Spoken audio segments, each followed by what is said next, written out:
Who is your biggest musical influence ever?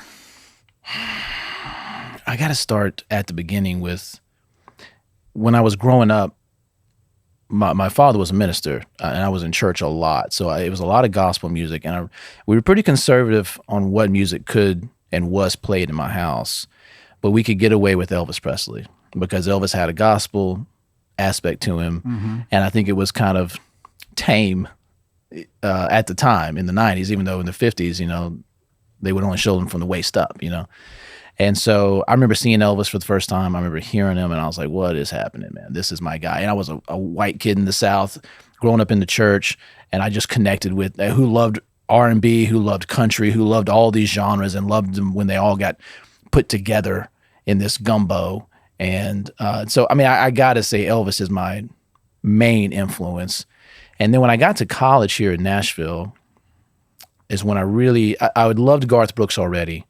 But through Garth kept talking about James Taylor, this guy that he loved. And that's kind of how I found James Taylor. And then once I kind of came to college, it was just, I was everything, man. I mean, all the great singer-songwriters. Yeah. Yeah. Man, this podcast is almost turning into an Elvis podcast. Yeah. We've had so many Elvis I know conversations. you had Tony and I the older I get, the more I fall in love with Elvis. Good. Okay. Like constantly. Yeah. Like, I mean, every time I listen to him, his music gets better and better and better. Yeah. What's your favorite song of Elvis's? Ooh, man, okay. Yeah, we can just go down this rabbit hole. I think my favorite Elvis vocal performance is Love Me, Treat Me Like a Fool.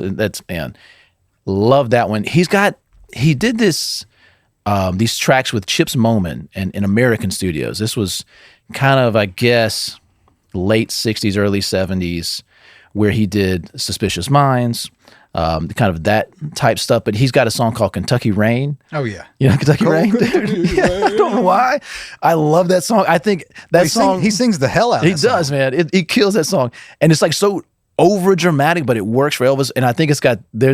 Next time you listen to it, I think it's got the best tambourine part of all time. I don't know who's playing the tambourine. It's like the most perfect tambourine part. And...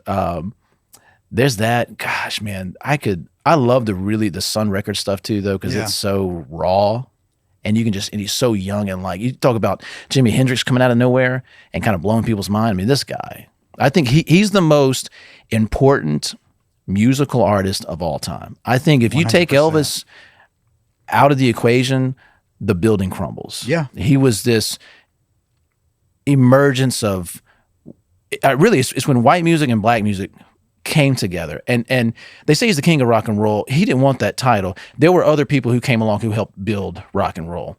Elvis was the catalyst that just opened the floodgates and changed the ball game. We had this conversation with Dylan Weldon on the podcast about, is Elvis the biggest artist ever?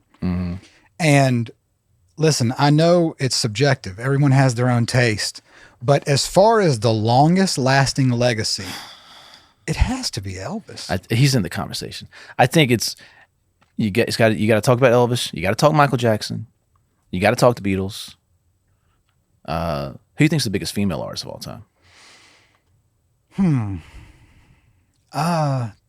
Maybe Whitney. Whitney. Okay. That's where I was going. Yeah, Whitney. Whitney Houston. I love Whitney, man. Yeah, Whitney. I mean, you can talk about Mariah. Stevie Nicks is in the conversation. Yeah. Okay. I think she's top 10 for sure. Female artist. Yeah.